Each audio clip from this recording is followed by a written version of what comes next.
Made in India हो ही नहीं सकता आज। लंबी दूरी तक अटैक करने के लिए किया जा सकता है। इंडियन एयरफोर्स के लिए रामबाण साबित होने जा रही है वो है अस्त्र मिसाइल कि लद्दाख जैसे मुश्किल टेरेन में आकाश तीर को फिर से ट्राई किया है। भारत लगातार तेजस MK-1A और तेजस MK-2A पर लगातार काम चल रहा है, जो आने वाले समय में भारतीय वायुसेना की रीढ़ हो सकता है। ऑपरेशन सिंदूर के दौरान भारत ने क्या सीखा, भारत ने क्या समझा और भविष्य की तैयारियों के लिहाज से इंडियन आर्म फोर्सेस को क्या क्या करना है, DRDO को क्या क्या करना है, इसरो को क्या क्या करना है, बहुत कुछ ये क्लियर हो गया है। भारत को संभव है कि आने वाले समय में दो मोर्चों पर एक साथ यानी कि चीन और पाकिस्तान, आपको उस लिहाज से अपनी तैयारी करनी है। और ऐसे में आपको ये पता है कि पिछले कुछ सालों से जब मौजूदा सरकार बार बार मेक इन इंडिया की बात करती है, तो इसी देश में कुछ नेता, कुछ वर्ग ऐसे हैं जो इसका मजाक उड़ाते हैं। आज हिंदुस्तान में आप made in India, made in India, made in India की बात करते रहते हो। मेड इन इंडिया हो ही नहीं सकता आज, बात खत्म हो गई है। ऑपरेशन सिंदूर के दौरान हमने देखा कि जो भी विदेशी हथियार भारत के पास थे, चाहे S-400 हो या दुनिया के और भी डिफेंस सिस्टम, लेकिन सबसे ज्यादा ताकतवर और सबसे ज्यादा कारगर साबित हुआ हमारा आकाश तीर एयर डिफेंस सिस्टम। इसके अलावा आकाश तीर और इसके अलावा एक और नाम जो आपने सबसे ज्यादा सुना होगा वो है ब्रह्मोस। भारतीय सेना, इंडियन आर्म फोर्सेस ये चाहती हैं कि हमारी सेनाओं का 100% इंडियनाइजेशन हो जाए, यानी कि हम पूरी तरह से आत्मनिर्भर हो जाएं, चाहे कोई हथियार हो या टेक्नोलॉजी या फिर कुछ भी। वो सब कुछ जो इंडियन आर्म फोर्सेस के लिए जरूरी है, भारत उसमें आत्मनिर्भर होना चाहता है। लेकिन बहुत अजीब बात है कि इसी देश में बैठे लोग आत्मनिर्भरता का, मेक इन इंडिया का मजाक उड़ाते रहे हैं, कई बार, एक बार नहीं, लगातार। आज हिंदुस्तान में आप made in India, made in India, made in India की बात करते रहते हो। मेड इन इंडिया हो ही नहीं सकता आज, बात खत्म हो गई है। आज हिंदुस्तान में आप made in India, made in India, made in India की बात करते रहते हो। मेड इन इंडिया हो ही नहीं सकता आज, बात खत्म हो गई है। मौजूदा भारत सरकार, भारतीय सेनाएं, भारत का सशस्त्र बल लंबे समय से इस बात की तैयारी कर रहा है कि क्या आप यानी कि भारत 100% अपनी चीजों पर निर्भर हो सकता है, भारत की सेनाएं अपने ही हथियारों पर भरोसा कर सकती हैं या नहीं। और इसकी तैयारी लंबे समय से, करीब पिछले 10 साल को अगर देखें तो इस पर बहुत जोर शोर से इसकी तैयारी चल रही है और इस पर बहुत सारा पैसा भी खर्च किया जा रहा है। वो चाहे 5वीं पीढ़ी का लड़ाकू विमान हो, वो चाहे हमारा मिसाइल प्रोग्राम हो, वो चाहे एयर डिफेंस सिस्टम हो, हर सेगमेंट पर भारतीय सेना लगातार खर्च कर रही है। ऑपरेशन सिंदूर के दौरान और उसके बाद भारत ने अपना डिफेंस एक्विजिशन में लगातार पैसा झोंकना एक तरह से शुरू कर दिया और ये एक तरह की तैयारी समझी जा रही है कि आने वाले समय में भारत अपनी GDP का करीब 2.5% तक संभव है केवल रक्षा क्षेत्र पर यानी डिफेंस पर खर्च करने जा रहा है। हाल फिलहाल ये खबर आई, खबर ये successful test firing of short range ballistic missile Prithvi second and Agni 1 was carried out from the integrated test range in Chandipur in Orissa. अब सवाल है कि क्या वो चाहे अग्नि या पृथ्वी, इन दोनों बैलिस्टिक मिसाइलों को छोड़ दीजिए, भारत लगातार, वो चाहे अगर आप नेवी के लेवल पर देखें, वो चाहे फ्रिगेट्स हो, वो चाहे वॉरशिप्स हो, ये सब कुछ लगातार शामिल किया जा रहा है। आपको ये पता है कि जैसे ही ऑपरेशन सिंदूर हुआ उसके बाद बताया गया कि चीन अपना J-35 पाकिस्तान को दे सकता है, J-35 के कुछ स्क्वाड्रन्स पाकिस्तान ले सकता है। उसी समय खबर आई कि भारत रशिया के Su-57 पर विचार कर रहा है।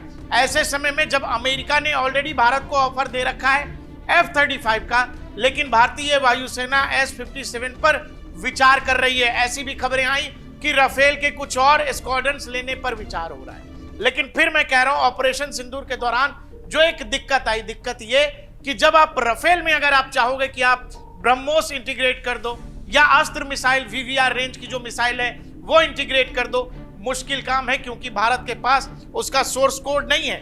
वही सोर्स कोड हमने ऑपरेशन सिंदूर के दौरान डसॉल से मांगा जो राफेल कंपनी बनाती है, लेकिन उन्होंने देने से मना कर दिया। कहने का मतलब ये कि आपको युद्ध क्षेत्र में जब आप हैं, आप विदेशी हथियारों से कब तक लड़ते रहेंगे? आप लड़ रहे हैं और युद्ध के दौरान जिस देश का सप्लाई है वो देश ही अगर आपको देने से मना कर देगा तो फिर क्या करेंगे। भारत इस परिस्थिति के लिए खुद को तैयार कर रहा है। भारत लगातार तेजस MK1A और तेजस MK2A पर लगातार काम चल रहा है। आपको पता है अमेरिकी कंपनी उसका इंजन भी मुहैया करा रही है। इन दोनों मिसाइल्स के अलावा एक और गेम चेंजिंग जो एयर टू एयर कॉम्बैट में इंडियन एयरफोर्स के लिए रामबाण साबित होने जा रही है, वो है अस्त्र मिसाइल, जिसका नाम दे दिया है DRDO ने गांडीव। महाभारत में जो अर्जुन थे, अर्जुन के धनुष का नाम था गांडीव, और उसके बारे में बताया जाता है कि महादेव का धनुष था वो, और वो बेहद ताकतवर, उसकी टंकार से कहते हैं हर दिशा गुंजायमान हो जाती थी। वो नाम दिया गया है अस्त्र 3 के वर्जन को। अस्त्र 1, अस्त्र 2 ऑलरेडी भारतीय वायुसेना में इंडक्ट हो चुका है। अस्त्र 3 पर DRDO काम कर रहा है। इसकी रेंज बताई जा रही है 400 किलोमीटर तक, 300 से 400 किलोमीटर। VVR का मतलब होता है बियॉन्ड विजुअल रेंज, मतलब आप दुश्मन की रडार पर आए बगैर दुश्मन को हिट कर सकते हैं। बियॉन्ड विजुअल रेंज का मतलब ये कि जो सामान्य आंखों से आपको नहीं दिखाई दे रहा है, एक ऐसा टारगेट, चाहे वो फाइटर जेट हो, चाहे वो कोई मिसाइल हो, अगर वो हवा में आपसे 300-400 किलोमीटर दूर है, आप जहां हैं वहीं से उस टारगेट को हिट कर सकते हैं। उसी कैपेबिलिटी को कहते हैं VVR, और भारत ने यह विकसित किया है। 2029 तक इसका इंडक्शन बताया जा रहा है भारतीय वायुसेना में। नाम दिया गया है गांडीव। जैसा मैंने आपको बताया कि अर्जुन के धनुष का नाम गांडीव था। पृथ्वी के अलग अलग वर्जन्स हमारे पास ऑलरेडी हैं बैलिस्टिक मिसाइल। अग्नि के भी अलग अलग versions, short versions, long versions, ये सब कुछ पहले से है, लेकिन एक नए सिरे से एक बड़ी तैयारी, वो चाहे बैलिस्टिक मिसाइल्स के लेवल पर हो, वो चाहे ड्रोन्स के लेवल पर हो, वो चाहे एयर टू एयर कॉम्बैट के लिए एयर मिसाइल्स का हो, या फिर एयर डिफेंस पर बात हो। आकाश को लद्दाख में तैनात करके 4500 मीटर की ऊंचाई पर एयर डिफेंस सिस्टम, जो आकाश तीर, जिसने अपनी कैपेबिलिटी ऑपरेशन सिंदूर के दौरान दिखाई, लद्दाख में तैनात करके उसकी कैपेबिलिटी को चेक किया गया है। चेक नहीं, बाकायदा मौजूदा समय में जो यूज हुआ था उसको और अपग्रेड किया गया है कि क्या लद्दाख जैसे मुश्किल टेरेन में क्या आकाश तीर कारगर है या नहीं। आकाश तीर ने 2 के 2 जो आसमानी थ्रेट थे उनको न्यूट्रलाइज किया लद्दाख में, यानी कि यह भी एक बड़ी खबर है अगर आप इंडियन डिफेंस के लिहाज से देखें तो। दूसरा, आजकल आपने इंटरनेट पर यह वाली तस्वीर बहुत देखी होगी, इसका नाम है कैट्स।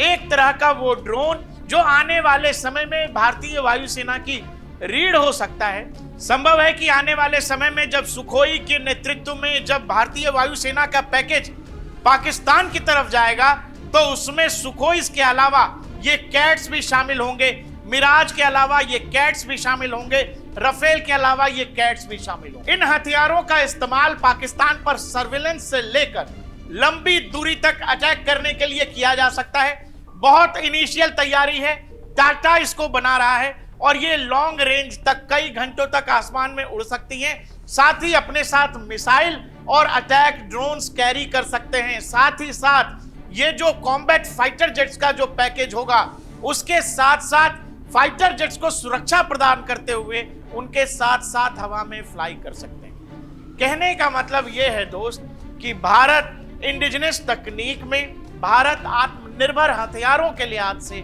बहुत तेजी से काम कर रहा है। भारत इस बात की गंभीरता को समझता है कि जब आप युद्ध में हो या दो ऐसे पड़ोसी जो कभी भी आपसे उलझ सकते हैं, उनके रहते आप केवल विदेशी हथियारों पर निर्भर नहीं रह सकते। इसीलिए भारत लगातार, वो चाहे भारत का ड्रोन सिस्टम हो, वो चाहे अटैक ड्रोन्स हो, कामिकाजी ड्रोन्स हो, या फिर जो मिसाइल सिस्टम है, हमारा बैलिस्टिक मिसाइल सिस्टम है, उन पर लगातार काम किया जा रहा है। एयर डिफेंस पर लगातार काम किया जा रहा है, और यही कारण है कि लद्दाख जैसे मुश्किल टेरेन में आकाश तीर को फिर से ट्राई किया है। और अभी हमारे पास ऑलरेडी जखीरा है बैलिस्टिक मिसाइल्स का, फिर भी पृथ्वी 1 और अग्नि 1 दोनों का टेस्ट किया गया है नए सिरे से।